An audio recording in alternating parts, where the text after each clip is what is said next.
If you've got an ADHD brain and it feels like there's always something to fix, your focus, your emotions, your life, this episode might stop you in your tracks.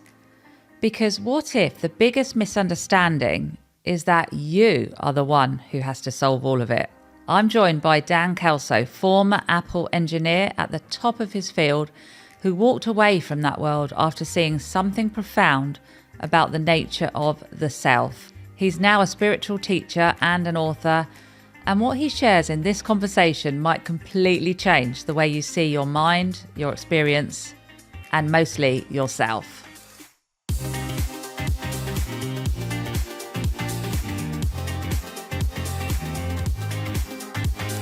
So Dan, from your perspective, what do you think most people are fundamentally misunderstanding about who they really are?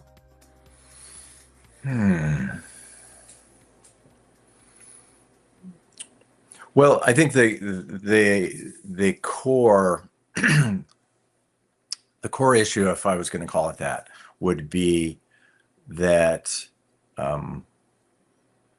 we tend to reference these ideas about who we are, an image, an internal image, thoughts about ourselves, things that have been told to us, by parents, by people over the years, but all that collectively and rotationally becomes our sense of who we are. And that's basically held in the mind. It's held in a thought, in a inner domain that we reference while we're doing everything we do during the day, and including relating to others. And so I would say that basically constructed sense of self is where two things. One is where we're misled into believing that that's what we are. That becomes our reference point. And two, that it carries a lot of conditioning and reactive things that are triggered in the process of interacting, including simple things like self-consciousness. Oh, how do I look? How do I look to this person? How do I come off? Did I say that? Did I say something a little too angrily or a little bit like this? Or so, including things like that. So yeah, I would say, does that make sense? Yeah, it does. Yeah. So it sounds like, though, what you're saying is that this idea of a self is like a made up concept. Like, Yes. how would you speak to that? Yeah, it's basically a mental construct, and that's pretty well backed by neuroscience now. Neuropsychologists, they see that this is a mental construct that's a reference point instead of an alternative, which I'm sure we're going to get into. Like, well, what if we're not that? Then what else are we, right? So I'd say yes, it's basically a mental construct. Yeah, well, I definitely do want to get into that a bit later, but yeah, let's just stick with this bit first, because I'm sure it's mind-blowing some of my listeners already, because this might be the first they've ever heard of this idea, that the self is not actually maybe it's an illusion. I think that's what I hear in that, that it's not that there's not this real idea of a self, but it's not what we think it is. Is that kind of, the self is not, there is an idea of a self, but right. So sense of self. So I use the term sense of self. Your sense of self is this mental construct. So when we sense ourselves, if we think of ourselves, if we reflect on ourselves, like, who am I? Thinking, who am I really? We go right to that. Attention goes there, and we say, oh, well, I'm, this person, this is my job. This is, who I was growing up. This is who I am. I'm a man, I'm this, I'm that, I'm that, I'm that. And I'm saying that's a mental construct. Hello, I am just going to pop in here and let you know about my group coaching program, which is called The Academy. The Academy is an inspiring and supportive space where I coach like-minded ADHDers. We explore everything about living with ADHD, and you will receive personal coaching and support directly from me. I've been through the challenges of ADHD myself, and I love sharing the lessons that I've learned to help make your life easier. So I'd love for you to come and join our amazing ADHD community and learn and grow together.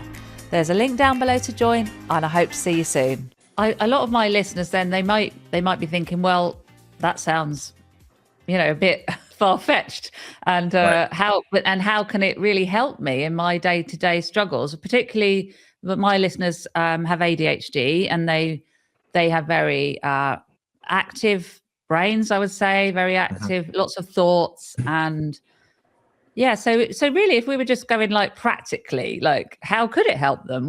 How would you speak to that? Yeah. To know Well, this? yeah. So the same way that it would help anyone, really. And I would say this first, though. I was just thinking about this as we were talking there. This is something it's not just a theoretical. It's not just a theoretical thing. It's actually something you can check out for yourself. So any of your listeners can not take my word for it, but take a look. When you think of yourself, just that idea, well, think of yourself. You're right there. We go right to thought. Well, let me think. So anyone can check this out. So the other thing, so what benefits? Well, this is where, we could talk a lot about that, but I can just hit on a few things and then I'll get the ball rolling. So part of it is what I was talking about earlier in terms of the tendency for so much conditioning to be wrapped up around who we think we are. So all the things that get triggered, insecurity, fear, anxieties, that you don't get through a life experiences without picking up a lot of baggage along the way. So whether you have ADHD or any other kinds of challenge that you're working with, you have the same common elements of experience that the rest of us have, and you suffer the same kinds of experiences. This sense of just insecurity, just to take insecurity, that sense of, well, what am I capable of? How might I make a mistake? Can I find love in life? Can I connect with people? Can they connect with me? Will they be attracted to me? Can I have a great relationship? Can I master certain things in my life? Right? So just insecurity, a sense of, well, this is who I am. So when we're referencing ourselves, we're not just referencing an inner image of ourselves, we're referencing a depth. There's roots of all kinds of beliefs about ourselves that are attached to that. So you can almost see it like the image has all of these roots of ideas about ourselves connected to them. And many of them can be not only are they not correct, but they're really weighty and pulling us down, keeping us from making decisions and trying things that are challenging. You and I, we've talked about this ourselves, about how these things can affect your ability to just move on and face new challenges and discover capabilities and aptitudes that you didn't know you had. So, I mean, that's just the beginning of it. You could go on and look at this, at all the aspects of that, beyond how we deal with fear, how fear comes up, how much it occupies our life, even around dealing with something like ADHD in situations. For example, I think one of the things that happens from tell me if I'm running on too long here. No, this is good. This is good. Okay, we're good. So ADHD, the less I would think that you're self-conscious about that challenge, that limitation, if you will, the less that's interfering with your day-to-day life, it feels like the more freedom you're going to have to do things without going, yeah, but I've got this, or, oh, I hope I don't do that. I don't, get too distracted or whatever it is. So,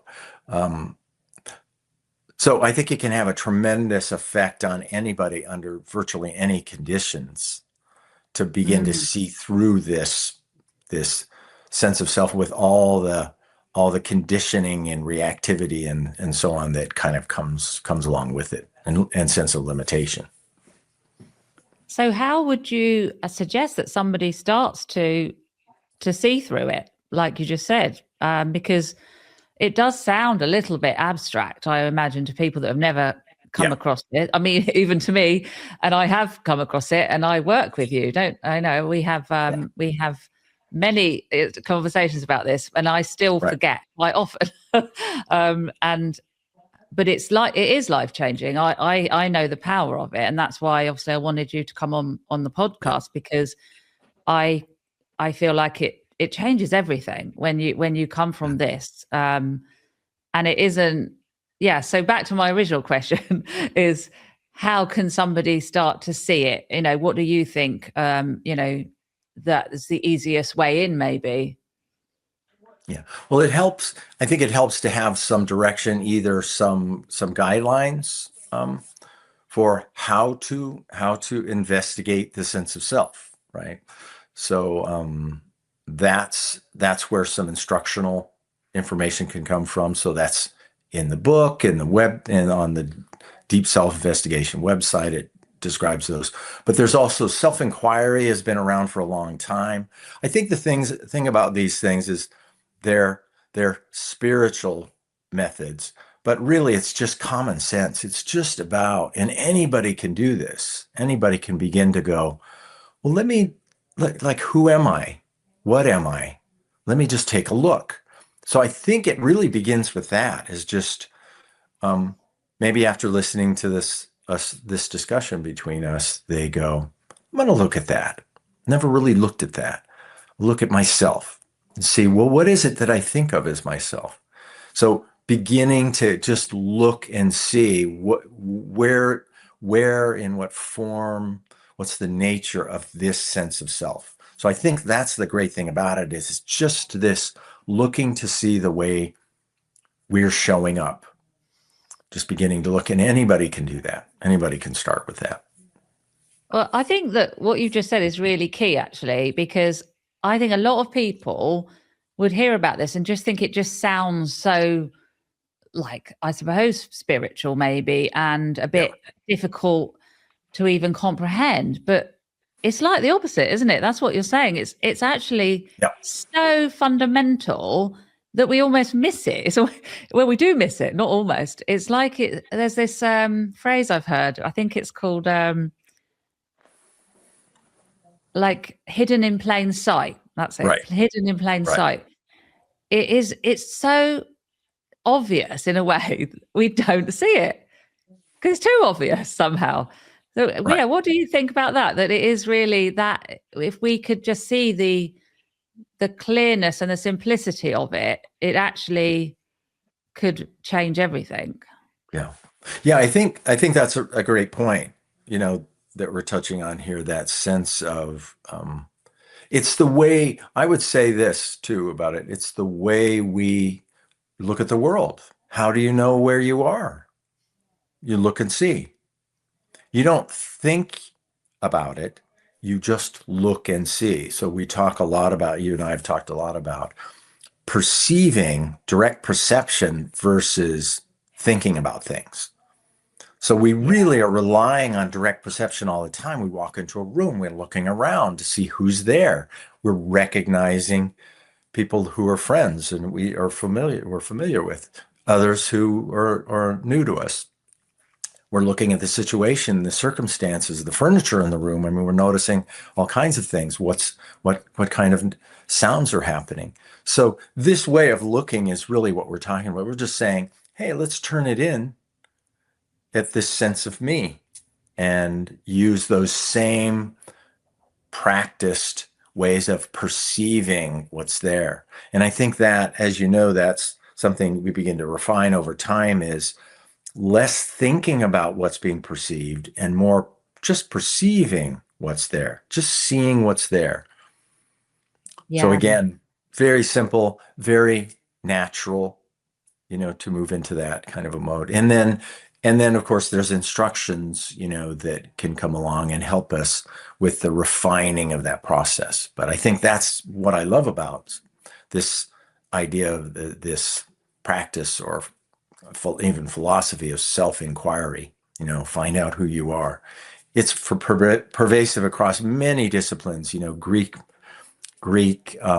spirituality and philosophy, to psychology, to Eastern meditative practices. It's just this process of going, who are you? Maybe you don't know yet. Maybe you don't know yet. And find Yeah. out. And maybe you're much less limited than you think you are. Yeah. And I think that question, just who are you, is a very loaded question for people. So maybe that's another reason why the simplicity of this is lost a bit, because Yeah. there's so many ways that's talked about. Oh, find out who you are, like in personal development, and who are you really, and what are your values, and actually we're talking about stripping all of that away, and it's actually, yeah, what are you, maybe, rather than who are you? Do you Right. think? I think that becomes a much better question. I think, though, you're Yeah. touching on something that's really important, which is, as we just ask these simple questions, and I think this helps too, is to think of it as just simply looking and seeing what's most evident, but not thinking about it. So the who question can get into a lot of thought. Well, I'm, and telling stories about myself, right? So Yeah. this is more just, saying, well, that's thought, but let me see what's really here. Let me see Yeah. what's just directly evident. And it's much simpler. It's much simpler than we think it is, But I think the what question, what am I? What am I? Ultimately, that's where this is going. But for some people, it feels comfortable to start out with who am I? And they just to begin the process. As long as we're not staying just questioning and thinking about it, and it takes us to where we place attention. And I think that's a critical thing, is whatever launches you in that direction, that attention is where it needs to be. It's in here. I'm like, what am I really? Yeah. I mean, I was just having a conversation with my brother about this kind of thing, and an analogy that I thought was really good, which might help some of my listeners to see the difference between the thought that who we think we are and what we actually are. That Mhm. it's the analogy that I use with my brother was that it's like the difference between having a map of a territory and looking at the map and seeing, all the detail and, look all the things that the map says about it, and then the actual territory and being down on the ground in the territory itself is Mhm. not the same as the map. I don't know. What do you Right. think about that? Do you think that that's a good way to sort of talk about the difference here? Or how would Yeah. you say it? The difference between thinking about who I am versus Yes. directly perceiving. Yeah. I mean, that's a Yeah. great metaphor. That's a great, and that's used a lot around self-investigation, self-inquiry, is don't confuse the map for the territory. Um, Yes. and don't, and thought is generating, you could say, just to run with your metaphor, thought is constantly generating a map of you, right? Yes. Yeah. I'm Very this, I'm that. complex map Yeah. in lots of police people. And So it gets very, very complex, that map. yes, very complicated, very complex, and constantly shifting and changing and always grounded in thought. So, Dan, a lot of my listeners that have ADHD really struggle with feelings of overwhelm and anxiety. How would you tell them that this might help them in a way, to really see this perspective that you're sharing? Yeah. Yeah. So the thing with this is we can do it anywhere, anytime, for one. So it doesn't matter that we don't have to wait for the right situation. It can be in the middle of feeling overwhelmed by something, and we just would reflect in and go, okay, who is it right now? What is this me feeling overwhelmed? And begin to look at this sense of self and look deeply into it. And just in the looking, there's a power in just looking that way. So rather than attention going out into thought about, oh my God, this is going to be a disaster, and so overwhelmed, by just looking at the sense of self in the moment, it doesn't fuel a lot of that thought process.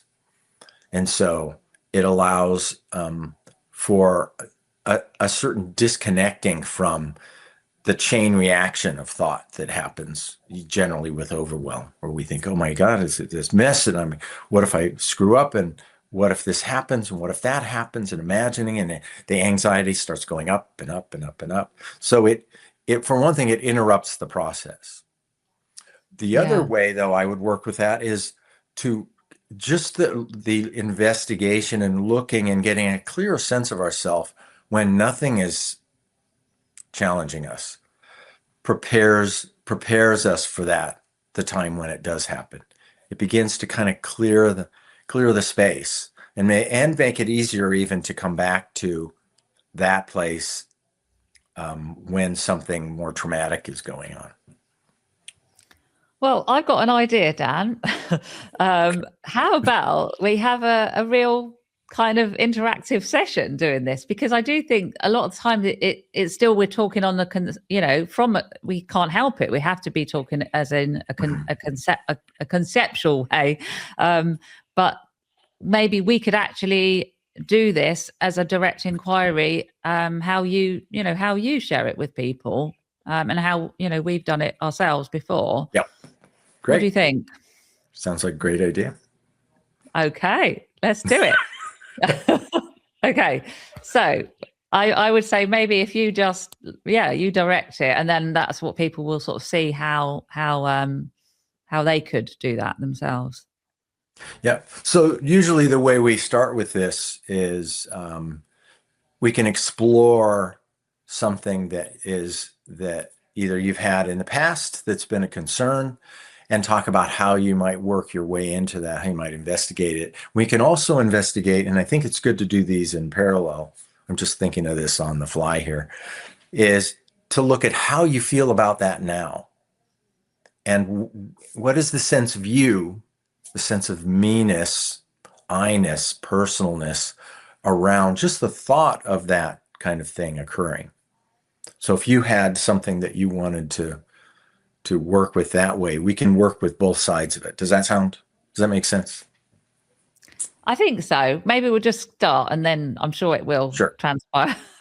So okay. I would say, well, I do have ADHD, as you know, and I do struggle with overwhelm, and I currently am having a lot of things to juggle in my life, and I feel I do feel quite overwhelmed with things. So yeah, that was where maybe that's what I would say I'm feeling at the moment, or I'm thinking got too many things to do, and it's difficult to, I always think there's not enough hours in the day and that sort of thing. Mm-hmm. Right. So what would you like? Let's talk about this a little bit first. What would you like to happen during those times when you're juggling things and there's a lot going on? What would you prefer to be the case? Well, I would prefer that I didn't have so many things on my mind. I always think, oh, I've got just too many things to do. Either I have to do them, or I want to do them, or Right. people are asking me to do them. And Right. I feel like I'm getting all these demands coming at me, and so I don't really want that to be like that. But it seems like that's what's happening, and life Right. is throwing all these things at me. Right. So it'd be good to feel like maybe there are fewer things to deal with all at Yes, once. So yeah, and some yes, of that is just, I'm sure you do a lot of things to organize your life around that. And yet still at times it feels overwhelming, like there's many things going on and it's bouncing around in the mind, and there's probably a certain feeling of anxiety happening at the same time. Right. yes. Yeah. Yes, and actually, just what you said though, that you're sure I do lots of things to organize. That's kind of the point, that somebody with ADHD can really struggle with that. That their Yeah. organizational skills are maybe not as developed as somebody that doesn't have ADHD. So Yeah. that can be the challenge. That it feels really difficult to manage all these things, and they all Right. feel equally important Mhm. when actually they're not. I know that, but they feel like they are. Yeah. And that's what people with ADHD do struggle with, that everything feels the same importance and they Right. don't know where to start. So I feel like that. I feel like I don't know where to start. It all feels important. Right.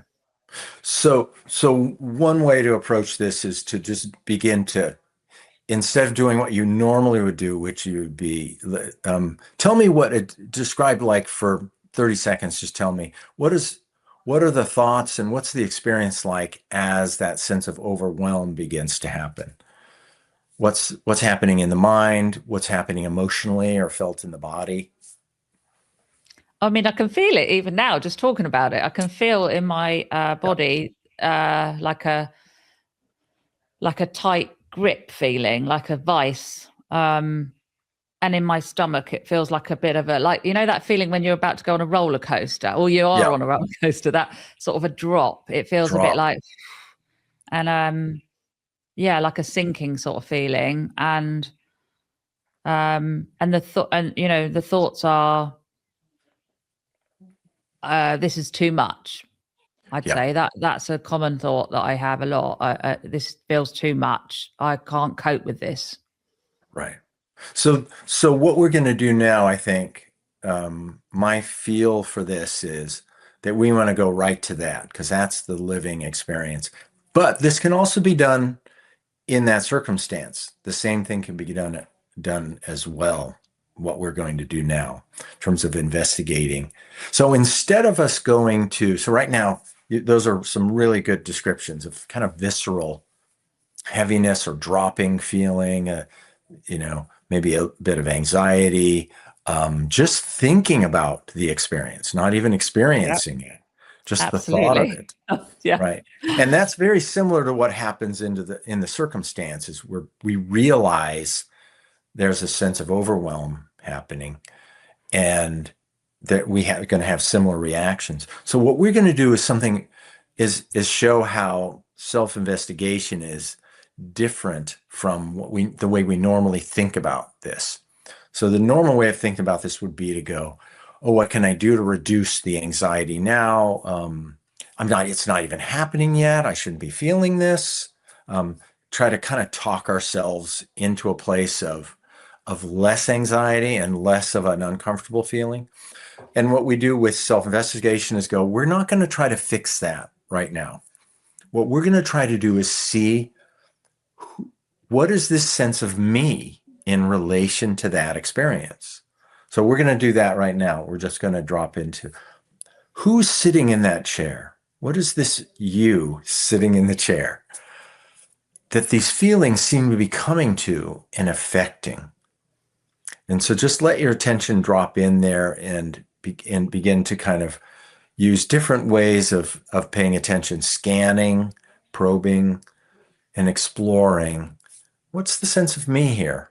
There's a feeling, there's some sensation, there's some thought, but what about the me part? What about the I part? Just take a minute with that and just take a look, see what's there.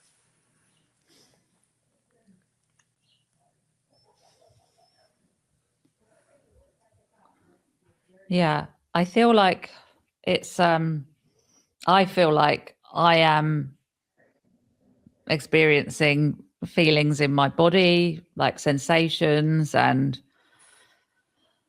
I've got thoughts coming up like, oh, should I be doing this on my podcast? And yeah, so you're doing that feels great like though. me. This is good. That fit. So what's the me part of that? Should I be doing something like this? Who is that? What is that? The I who would decide that. The I that. So the sensations you can see, we're just going to explore a little bit here, like we're walking around the terrain. The sensations are not, they don't say I. They're viewed, they're seen. Oh, it's a sensation. You could describe it. It's a sinking feeling. It's heavy. It has a certain density to it. Just noticing that we're not identical to that sensation. Whatever we are sees that, notices that, but it's not occupying the same space. It's seen like a chair is seen across the room. So we can begin to notice what's actually going on, that whatever that sensation is or whatever those thoughts are, they're seen by whatever we are. So we're going to look back. We're going to notice their objective appearing nature, their natural appearance. That immediately gives you, doesn't it give you a sense of a little bit of space there? Oh, they're kind of out there. So we're going to look back now at what is this me that seems to be experiencing that? And just see what's there. What's in this place at the center of experience? Me, I. What's perceived to be there? So just keeping thought at bay, not thinking about it. Well, it feels like there is this this sense of I'm in my head and that I'm a cluster of, I don't know, this thoughts, and like I'm sort of behind my eyes here somewhere. That's Okay, me. right. So there's a sense of you back there, kind of behind the eyes. Yes. So just continuing on, I'm just going to just let attention go back there. Find yourself back there, like you're reaching in with your attention and going to grab a hold of it. Can you find yourself there?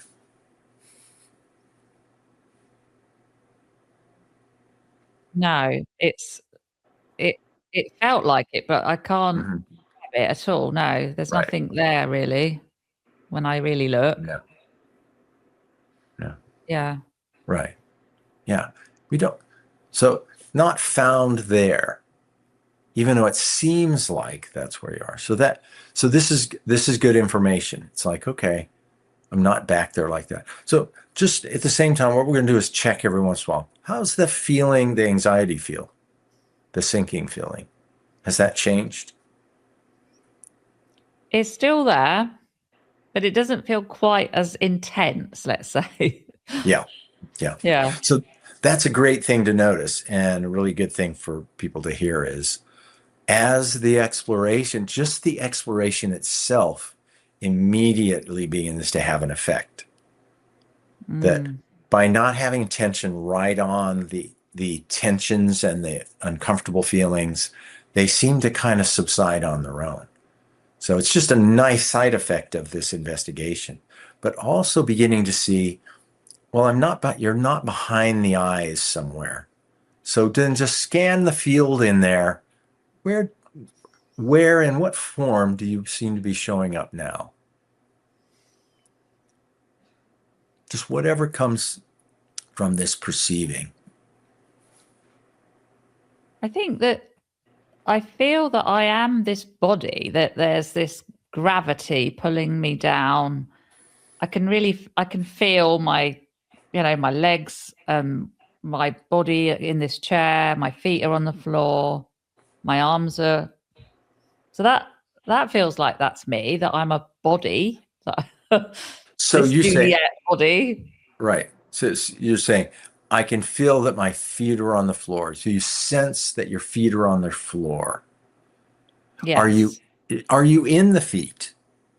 Do you feel like you're actually down there in the feet? No. No, yeah, it's not your experience at all, right? Not your direct perceived experience. So again, where do you feel like you're noticing the feet from? Because you don't seem to fill the space of the body. Like if you hold your hand out, you go, don't go, I'm out in hand. There's awareness of the hand, just like there's awareness of the feet. So Yeah. at the very least, you're not in a lot of the parts of the body. It's more like you're aware of them from a little different perspective. So you can Yeah. just, Like I can yeah, see I'm not this hand. So right, why do I think I'm the whole body? That right. doesn't make sense, does it? Well, and the answer is it's a thought. Yes. There's the thought that says, well, you're the whole body. And that's a great example of what we were talking about is that tendency to refer to thought instead of our direct experience, instead of direct perceiving. So right now we're just nudging attention to direct perceiving, and that shows, no, I don't feel like I'm really in my hand. That's just an idea. And you can do the same process through the whole body. Well, am I in my legs? I'm aware of my legs, but I'm not identical to them. I'm not in them, right? It always makes me laugh. Yeah, we can clearly see that, can't we? Like, I know I'm Yeah, not I'm not identical to my legs, right, or anything else. Yeah, that I thought that right, was me. Yeah. right. It's just And it so, becomes so obvious because yeah, it's just laughable. yeah. But it is when it's directly perceived, clearly Mm, known in our direct experience. And so that's again, that's what this is about is referring to our direct experience to inform us about what's going on and not thought. Thought will say something like, "Oh, you're your body." And then it's like, "Okay, that's it. Stop thinking." No need to look any further. And that's yeah. the danger of relying, and that's our conditioning. Our conditioning is to tend to go to the mind to tell us what's going on. And that's the danger of it is it's very limited. It doesn't really say a whole much about anything, and it presumes everything. It's like this, it's like that. And that's a big part of the problem is we Yeah. feel in a sense where it creates a sense of disconnect from what we actually are. I'm the body. I'm this person who has this problem. I would say this to all the listeners. You're not a person who has ADHD or any other kind of a thing, because if you look closely, you'll see, and this is where it can sound strange, but it can be tested for yourself. You're not a body at all, or a character, or this imagined character. I mean, there's great freedom in that. Not identifying as that person. It doesn't give us any benefit, whatever our challenge may be, in our character, in this character. It doesn't give any benefit to give so much weight to those characteristics. And so what we're doing here is we're just trying to see what we are in direct experience without the interference of thought about it. And you can see that you're not bound to anything, including ADHD. You're not bound to it. It's something that happens as a condition. We're not saying it doesn't exist. We're just saying you don't have to identify with it. You have to, because that's like carrying around a bag of rocks. It's like Yeah. we can just put that down. So that's, you can get a sense of the possibility of freedom from that as a Yeah. as a stigma, and to be able Absolutely. to, yeah, and to be able to live a life without that being a reference point for yourself. So have we finished with my direct self-inquiry, or do you think we need to finish that bit off? No, I think Like, that was pretty good. But if you want to yeah. continue with it, we can. Either No, way. I'm happy with that actually. Yeah. Yeah. I So, think that was a great um, example of how yeah, this looks and how it can work. Yeah. yeah. So I would, yeah. So if we're not this body and we're not this cluster of thoughts behind the eyes, and the sensations that are, in the body, what are we? Mm-hmm. Right. Because there is So, something there. We are aware of something, aren't we? There is something. right. Well, and I would say so we can try to just answer that directly. And ultimately, though, it's got to be something that somebody has to look and see this for themselves. But I would say that what we are is something very different from a body-minded thing. So there is the character, there is this person that you seem to be. We're not saying it doesn't exist. There's a body and a mind and feelings and thoughts and sensations and the whole of it. But I would say one clue to this is that you're always seeing yourself, right? The character, the body mind, from another position as something else. And I would say the nature of that something else is consciousness, is awareness, is a sense of presence, but not as a thing. Just like the way we went through and said, I'm not my hand. I have a hand, but I am not the hand. Right? Yeah. Well, that process goes on of seeing more and more. We're not this body mind. The body, the mind, the emotions, they're there, they're present, they arise, they appear to something else. And to begin to see that we are that something else. But it's not another person. It's not like a bigger you, right? The true self, it has a feeling of just being something very different, of being a watcher or a witness to all this. And again, there's great freedom in discovering that for yourself, discovering that there is this something else. And this isn't news. This has been touched on in many religions and many spiritual paths, that what we are, what we actually are, our true nature is something else.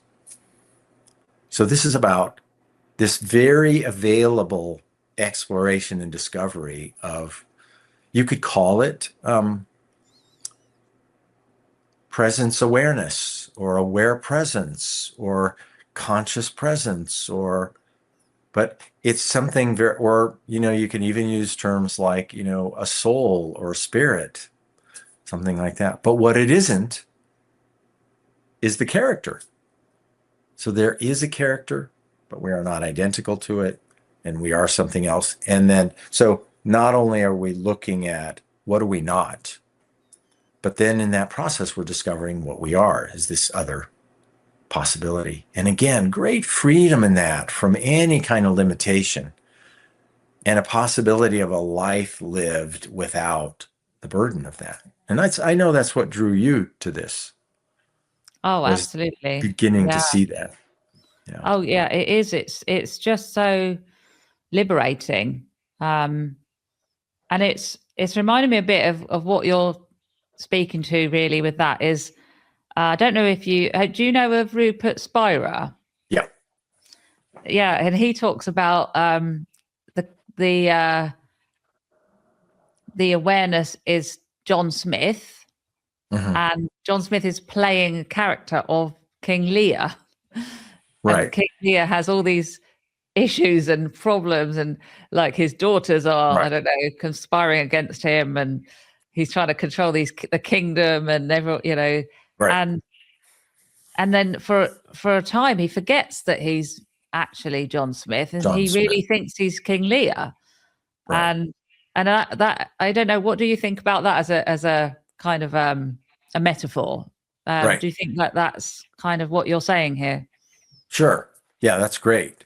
Yeah, if King Lear tries to leave the stage and drive home to John Smith's life, that's going to be really interesting, right? So, yeah, it's basically, yeah, I think that idea of a stage play is, and playing a character, it begins to give us a feel for what our life is about, right? We're playing this character, but we've forgotten that it's just a character. Yeah. And so we're And playing it for real, and there's a lot more intensity to it and much more. There seems to be so much at risk. yeah, uh, actually, that's what I want to sort of like ask you now, is because this is something that I found really empowering, was this idea of having problems. So like when I was just saying about King Leo, thinks he's got all these problems, like the weight of the kingdom against him, and you know what he's Right. trying to figure this all out. And so if we think we've got lots of problems in life and there's a me that's got to figure all these problems out, how can that change that idea of what problems are? You know, how would you speak to that? Great. So let's use your metaphor, King Lear. So how much does John Smith? Is that Yeah, John Smith. Yeah. that's our actor, the actor. How much does he need to concern himself with King Lear's issues? His daughters, conspiring against him. Now John could get really involved in that, or he could begin to see, you know what? It's just part of the play. I can act, I can act as King Lear, like these are a big issue, but deep down, I know they're not touching me. They're not affecting my life. I don't have to worry about it. So there's a sense of space in there, perspective. And I think the same thing happens with this awakening process. There was this investigation and seeing things clearly and seeing what we're really not. We're not this image of ourselves, this constantly projected image of ourselves. Had this person with all these difficulties and all these things to worry about, and etc. That what we are is something else. And we begin to see, and this is my experience with life now, is things get taken care of. Dan takes care of all kinds of stuff. But there's no real anxiety around it because there's always a sense of being just a little removed from it all, present, engaged, but not lost in the identity of it. Just like John Smith not getting lost in the identity of King Lear. He never totally buys into the story. So I'm just gonna like imagine I'm one of my listeners right now, and they're Mhm. saying, "No, but hang on a minute. I really do have real problems here. What I've got a mortgage to pay. There's a recession. I've lost my job. They are real problems. What are you trying to tell me, that it's not real, or I'm not real?" And like, what would how would Yeah. you speak to my listeners that might be thinking No. something like that? Yeah. Yeah. I mean, that the answer is always the same. It's like, you want to know the answer to any problem? Find out who has it. Find out who has it. See the direct connection. Just see if you can find the direct connection. And in that looking for, let's say they go out and they go, I'm going to disprove this. I'm going to show that these really are my problems. I say, great, great. Prove it. Prove it. Show the direct link, the direct connection to what you are. Just by looking, all you find, what you're going to start to see is the gap, not the connection. And in seeing that, it immediately reduces the intensity of the problem. And it doesn't mean that problems don't get taken care of. They do. That's what I was trying to say a moment ago is, look, Dan takes care of all kinds of things, even better than ever before. better than when there's a stronger sense of identity. How does Because that work? Yeah, sorry, I how does that interrupted work? you. Yeah, how That's does okay. that work? Yeah. How can it be Because better? Yeah. well, it's better because there's not normally when I'm dealing with issues and I feel if I felt identified was this is my problem. Oh my God, this I've got to work this stuff out. And there's a lot of secondary and tertiary kinds of thought going on, like, shit, what if I don't work it out? What if this happens? What if I do it wrong? What if I fail? What if, and we don't realize we're carrying that baggage in life. There's never just the problem at hand, right? You know this. It's all the secondary problems that are around that because I'm identified as the one who's got the problem. So I'm saying the identity is the issue there, not that there's a challenge in front of us. And my experience with that was everything is 100 times easier without being identified with this idea of myself somehow under the weight of all these problems that come up. And so there's a dropping of all the secondary baggage around that. It's like, okay, an issue comes up. I have to go deal with it. I'm not coming into it worrying and thinking about 10 other things that are they're just indirectly related to this or possible consequences. So my experience is much more of a moment to moment experience for one. I'm not thinking about the past. I'm not worrying about the future.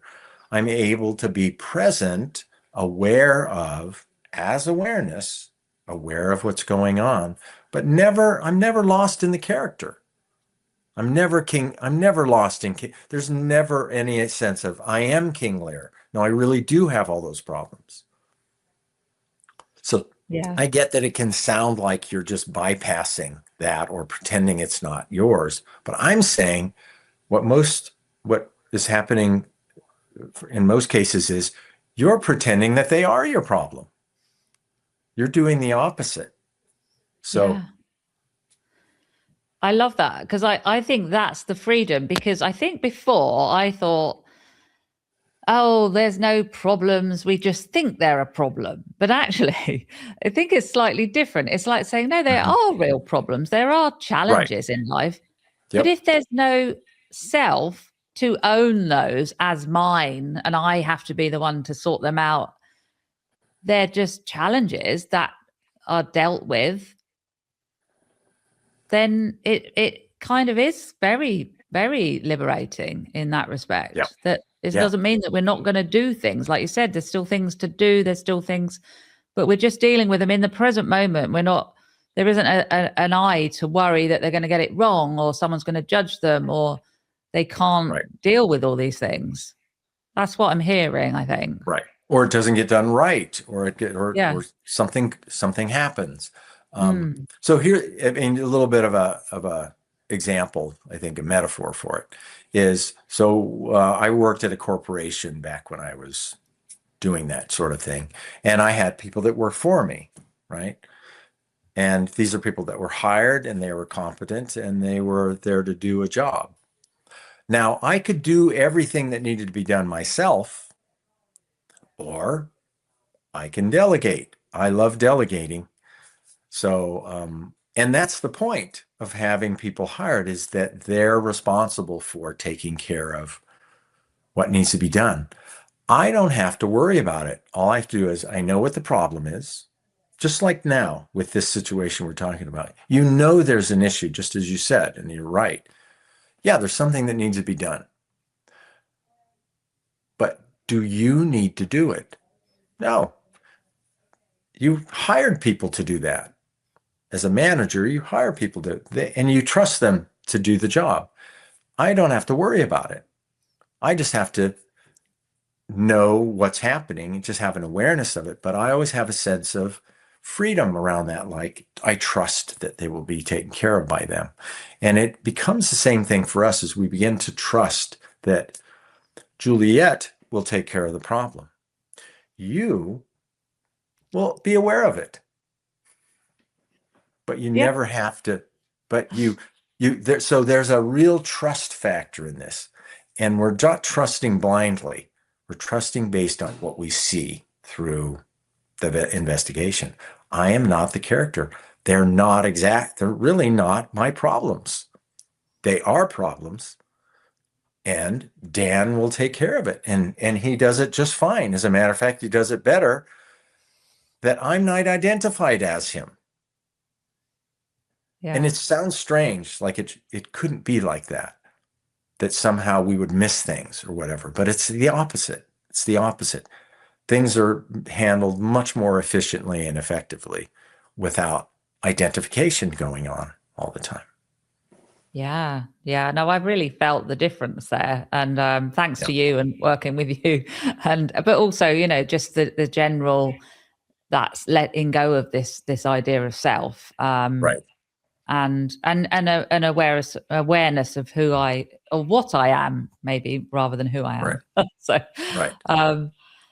you just alluded to, your time before you came to this understanding, maybe. Right.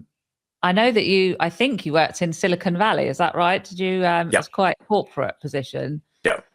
So yeah, Would a you, number of jobs. Yeah. okay. Well, I was just going to ask you, what made you walk away from that then? Because I know you don't do that anymore. And Right. how would you, is that part of your journey in what we're talking about today? Yeah. So I would say that, let's see, how do I tell that story? I'll give the short version. So yeah, I mean, basically I came up through the ranks of a certain type of safety engineering, and got training in that, worked at several different corporations in the field, eventually ended up at Apple in Silicon Valley, working there as in managing an ergonomics program. And really the premier kind of, for a guy with my background, one of the best jobs you could get. In parallel to that, though, always my career was never the primary focus for me. Even when I was younger, I was looking for something else, a lot of looking into spirituality. And so I think in parallel to that, I was doing this work that I'm talking about, this really looking at my sense of identity, looking at who I was. And it was kind of coming to the end there, I would say, of the process, what I would call basically an awakening, and clarity about the sense of identity. So at a certain point, this job that had been just the best job ever, it's funny, it's a little like hermit crabs, they start to grow and then they have to ditch their shell and find a bigger shell to get inside of.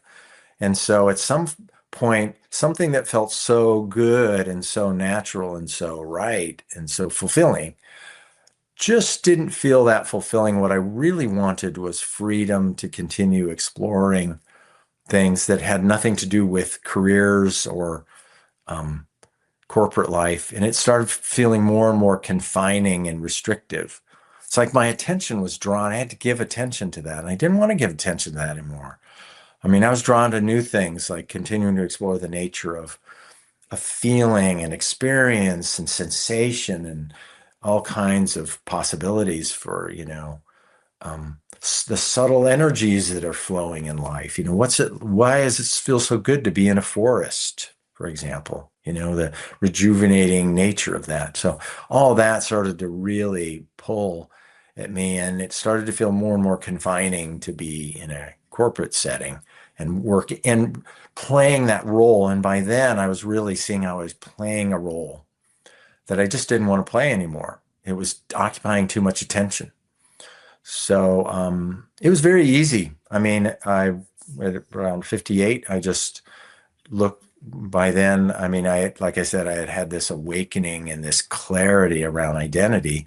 And so there was a real sense of freedom and clarity about where to go next, which was I wanted to create, I wanted to do art, I wanted to move to an area where there was more forests. And so it was just the most natural transition out of there. I just sent in my resignation and never looked back, just It never seemed like I was, and I had a credential, a professional credential and everything that you had to maintain, and I just let it expire. And I just had a clear intuitive sense that, it was, everything's going to be fine. I was moving and doing exactly what I needed to do. And so it was a very, very easy and natural transition out of that, and to retire basically out of the whole job, work, occupation, thing. And yeah. Yeah. So how do you spend your time now then? I mean, I know I kind of know a little bit, but maybe for my listeners. Yeah. So I mean, when I can, I'm a little in transition right now. So, moved out of the area that I lived in, but some changes in my life. But basically, same thing. I just continue to explore. I'm very interested in the process goes on, So even seeing past the sense of identity and having just great clarity around that, not feeling identified anymore with this image of myself. But there's the whole world of possibility of things to explore. Relationship, what does that mean? What does it mean? What's love? What is that? Really exploring it beyond thought. Getting, still going into nature, still exploring creativity and art. I paint and I sculpt and I do all kinds of things like that. That's all part of this other lifestyle. And it all feels much more natural. So that's kind of the way it looks now is basically, I mean, I feel like a kid. I can just do whatever I want. And Wow. somehow things take care of themselves. Money seems to get sorted out. Dan takes care of the money stuff, so I don't have to worry about it. Dan's got it. He's got it covered. Yeah. Yeah. And all those things you just mentioned, you didn't mention that you help people to, get Right. to this understanding that we're talking about. Right. That's a big part of your life. Yeah. I've seen that. Yeah, you're right. So yeah, working with people on this approach, really just sharing and helping with pointers on how to see for yourself. So yeah, there's like group meetings where people work with this, students, also one-on-one, we work together as you and I have. Yeah, and I get a lot out of that. I mean, I just think, what more could you share with somebody than to show them, the possibility of this kind of freedom. So yeah, there's a lot of pleasure in that.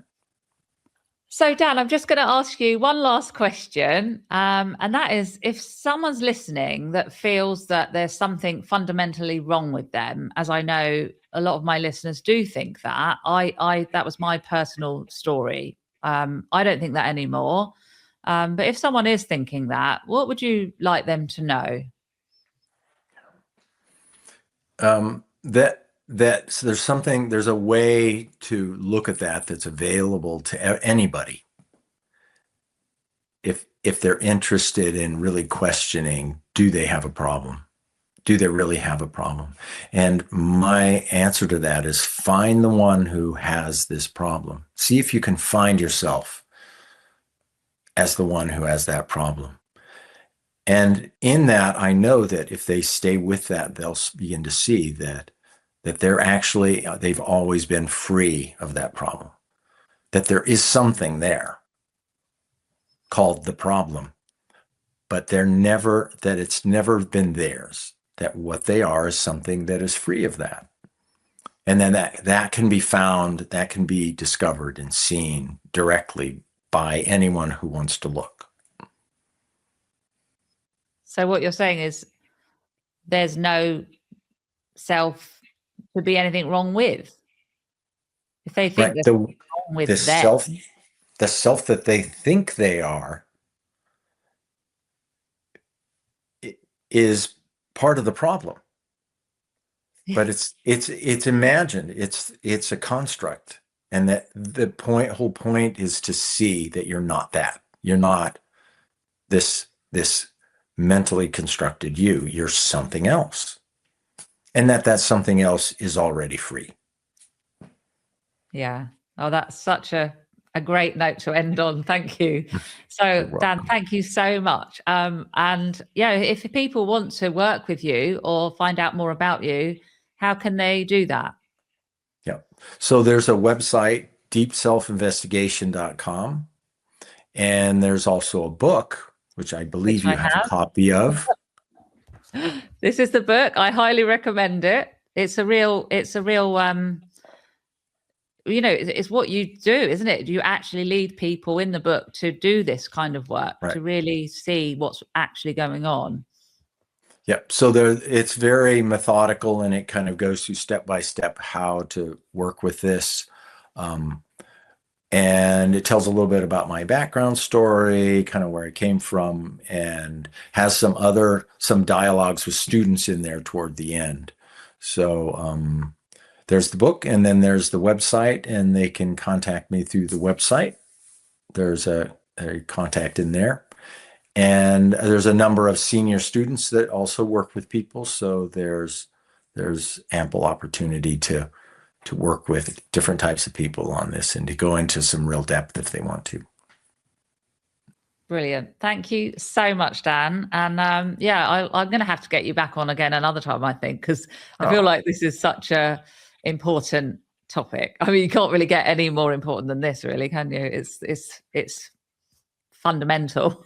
So Yeah. thank you. And Yeah. I will You're see welcome. you soon, Dan. Thank you. Bye-bye. I'll see you soon. Bye, Juliet.